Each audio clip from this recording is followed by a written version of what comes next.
కథాస్రవంతి నిరంతర కథాప్రసార వాహిని కథాస్రవంతిని ఆదరిస్తున్న అభిమాన శ్రోతలకు నమస్కారం. ఈనాటి కథకు స్వాగతం. మీరు వినబోయే కథ శ్రీ ఎన్కే బాబు సంపాదకత్వంలో వెలువడిన కథాకుసుమాలు కథా సంకలనం నుండి మరీచిక. రచన శ్రీ పట్నాల ఈశ్వరరావు. 9948845337. వినిపిస్తున్నది పప్పు భోగారావు. శ్రీ పట్నాల ఈశ్వరరావు గారు అక్టోబర్ 4వ తేదీ 1958 సంవత్సరంలో కీర్తిశేషులు సూర్యనారాయణ సత్యవతి దంపతులకు జన్మించారు. భాషా ప్రవీణ, ఎంఏ తెలుగు చేశారు. పుట్టింది, పెరిగింది, చదివింది, ఉద్యోగం అన్నీ విజయనగరంలోనే. విశ్రాంత ప్రధానోపాధ్యాయులు. వీరి ప్రవృత్తి పుస్తక పఠనం. అభిమాన కవులు తిలక్ శ్రీశ్రీ, చెరబండరాజు. అభిమాన రచయిత కాళీపట్నం రామారావు గారు.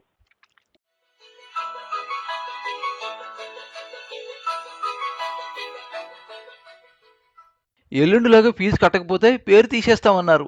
క్లాసులో నేనొక్కడనే కట్టలేదు, అందరి ముందు నిలబెట్టేశారు ఉక్రోషంగా అన్నాడు రాజు. వచ్చే నెల నుండి బస్సు కూడా ఎక్కనివ్వరంట. ఏడుపు మొహం పెట్టిన కొడుకు కళ్ళలోకి చూడలేకపోయాడు సూరప్పడు. పదే పదే కొడుకు మాటలే గుర్తుకొస్తున్నాయి.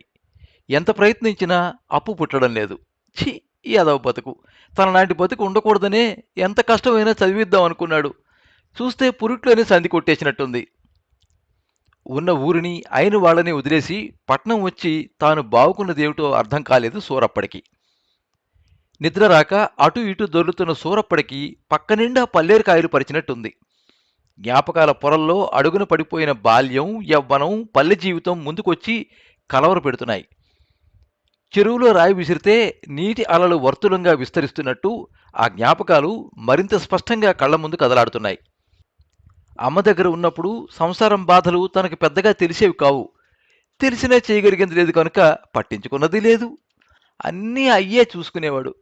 ఏటి చేసేవాడో, ఎలా తెచ్చేవాడో తనలాగా మాత్రం లేదు. ఎంతో గుట్టుగా గుండె నింపడంతో కనపడేవాడు. తిండికి కూడా పెద్దగా ప్రాధాన్యత ఉండేది కాదు. అప్పట్లో తింటున్నది అన్నమా, అంబలా, ఉల్లిపాయ, ఊరుబండి వడియమా పట్టింపులే ఉండేవి కావు. పని, తిండి, నిద్ర అన్నీ ఇలాగే ఉండాలని కానీ ఉంటాయని కానీ తలంపే ఉండేది కాదు. రేపటి గురించి ఆలోచన కానీ బెంగ, భయం కానీ ఉండేవి కావు. పట్నం వచ్చే వరకు అదే తన జీవితం. మరిప్పుడో ఉద్యోగస్తుల్లాగే 1వ తేదీ వచ్చేసరికి అన్నీ ఖర్చులే. ఇంటద్దే, కిరాణా, పాలు అన్నీ ఖాతాలే. తప్పనిసరి ఖర్చులే. 3 నెలలకు పాలి, స్కూల్ ఫీజులు, బస్సు కిరాయి పోలీసులాగా లాఠీ పట్టుకుని నిలబడతాయి. ఏది మానేయడానికి లేదు, కాదనేయడానికే లేదు. ఒక్కొక్క దానికి జమ చేసుకొచ్చేసరికి చుక్కలు ఆకాశంలో కాదు ఇంట్లోనే కనిపిస్తున్నాయి.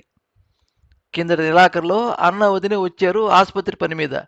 వాళ్ళున్న 3 రోజులు ఎన్ని పర్రాకులు పడ్డామో ఆ పైడి తెల్లం తల్లికే ఎరుక. టౌన్ వచ్చాక బాగా ఉన్నామని డాబు కొట్టడానికి ఎన్ని నాటకాలాడేమో. ఆ నాటకం ఖర్చు 500 రూపాయలు. వచ్చిన మొదట్లో కొత్త పెళ్లాంలా బులిపించిన పట్నం ఇప్పుడు నిద్ర కూడా పట్టనీయకుండా భయపెట్టేస్తోంది. ఉక్కపోత గదికే కాదు మనసుకి తగిలింది సూరప్పడికి. బతుకు మీద ఎన్నో ఆశలతో అడుగుపెట్టాడు ఈ బస్తీలో తను. ఎందరికో చోటు ఇచ్చిన ఈ తల్లి మమ్మల్ని మాత్రం కడుపులో పెట్టుకోదా అని కలలు కన్నాడు.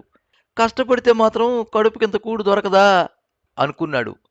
కానీ ఇప్పుడో బతుకు చాకిబంట కేసి బాదుకున్నట్టుంది. ముళ్లకంప మీద ఆరేసిన పంచెలా ఉంది పరిస్థితి. బాధేస్తోంది, భయమేస్తోంది. మంద నుండి తప్పిపోయిన గొర్రెలా ఉంది బతుకు. మూట ముల్లే సర్దుకుని అయ్య దగ్గరికి పోదామా అనిపిస్తుంది అప్పుడప్పుడు. అంత చేతగానోడువా అంటూ పౌరుషం తన్నుకొస్తుంది. అంతలోనే బతుకు బండిని సరైన దారిలో పెట్టే ఆలోచనలతోనే తెల్లవారిందన్న సంగతి గమనించలేదు సూరప్పడు. కొడుకుని బస్సు ఎక్కించడానికి వెళ్లిన సూరప్పడికి వీధి చివరి నుండి అన్న రావడం కనిపించింది. ఈడేట్రా ఇంత పొద్దున్నే వస్తున్నాడు అనుకున్నాడు. పక్కనే వదిన కనిపించకపోవడంతో ఆసుపత్రికి కాదులే అనుకున్నాడు. కొడుకుని బస్సు ఎక్కించి ఇంటి దారి పట్టారు ఇద్దరు. మరదలిచ్చిన టీ తాగుతూ ఊరు సంగతులు చెబుతున్నాడు గాని ఎందుకొచ్చాడో చెప్పకపోవడంతో సూరప్పడి మనసులో అనుమానాలు, భయాలు అగ్గిరాజేయడం మొదలైంది. ఏదైనా పని మీద వచ్చావా, ఇంత పొద్దున్నే బయలుదేరావు అడిగాడు ఉండబట్టలేక. కొద్దిసేపు మౌనం మాట్లాడింది అక్కడ. జవాబు రాకపోవడంతో అన్నవైపు ఆందోళనగా చూశాడు ఏటయిందోనని. పని ఏటినేది గాని నీతోనే మాట్లాడిపోదామని వచ్చానురా. మీ వదినే గొప్ప చికాకెట్టేస్తోందిరా. నీతో పాటు తీసుకురానేకపోన్నావా బావా, ఇంకో ఆసుపత్రిలో చూపిద్దాం కదా అన్నది లచ్చి. మీ అక్క బాగానే ఉందమ్మా, ఊరే బాగానేదు, మన ఊరు బాగానేదు, ఇంతకు ముందులో లేదురా. కలిగిన కామందులు ఒకరొకరుగా వెళ్ళిపోతున్నారు. పిల్లల చదువులకని కొందరు, పిల్లలు వచ్చిమ్మన్నారని కొందరు దూర దూరాలకు వెళ్ళిపోతున్నారు. పెద్దిరెడ్డి అప్పలనాయుడు ఏకంగా బొంబాయి వెళ్ళిపోనాడు వ్యవసాయం అల్లుడు కొగ్గేసి. ఇక ఊళ్ళో ఉంటున్న కూడా మారిపోయారు. పూర్వంలాగా పంటల కాలంలో మనకు ధాన్యం కొలవడాలు కానీ, పెళ్ళిళ్ళకి పేరంటాలకి కబుర్లు చెప్పినందుకు కానీ, శారీలు మూసినందుకు కానీ మన రివాజులు చేయటం లేదు. అన్ని డబ్బులతో ముడెట్టేసినారు. రేవులకు కూడా మూర్తికి అదే బట్టకి ఇంతని డబ్బులు లెక్కట్టేసి ఇచ్చేస్తున్నారు. కొందరైతే మిషన్లు కొనేసుకున్నారు. ఇస్త్రీలకే వస్తున్నాయి మన దగ్గరికి. ఏటిదని అడిగితే పని మానేయమంటున్నారు. పని చేయడానికి మడుసులో ఉన్నాం, దొరికితే ఎంత కష్టమైనా పడ్డానికి రెక్కలున్నాయి, కానీ పనులే దొరకడం లేదు. కులవృత్తి తప్పితే కూలి బతుకు తప్ప ఇంకేటుంది మనకి. నిరాశగా అన్న చెబుతున్న మాటలు వింటున్న సూరప్పడికి అంతా అయోమయంగా ఉంది. ఇలాంటి సంభాషణ ఇంతకు ముందెప్పుడు అయ్య నుండి గాని అన్న నుండి గాని వినలేదు. బతుకు భయం నిలువల్లా చుట్టేసింది. మీ వదినే రేయింబవళ్ళు ఒకటే సణుగుడు.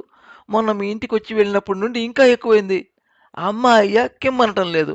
వాళ్ళ మనసులో ఏటుందో గాని. సూరప్పుడు అన్నవైపు భయం భయంగా చూశాడు, ఇంకేటి వినాల్సి వస్తుందోనని. ఈ బస్తీ ముసలిపులి ఇప్పటికే తనను ఊబిలోకి లాగేసి పంజా విసరబోతోంది.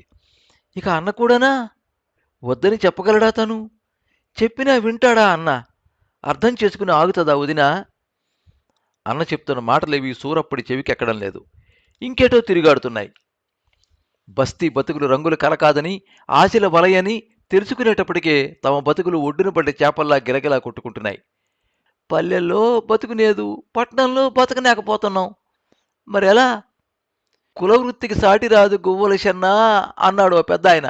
కానీ ఇవాళ కులాలున్నాయి కానీ కులవృత్తులు మాత్రం వాటిని వదిలేసి దారి తప్పి ఎక్కడికో ఎవరితోటో వెళ్ళిపోతున్నాయి. ఒకటికొటిగా కూలుతున్న బతుకు చెట్ల బీభత్స దృశ్యాలు అతడిని వణికిస్తున్నాయి.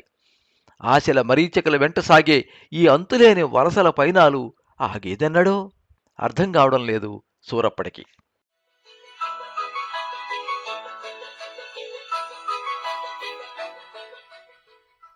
మీరింతవరకు మరీచిక కథ విన్నారు.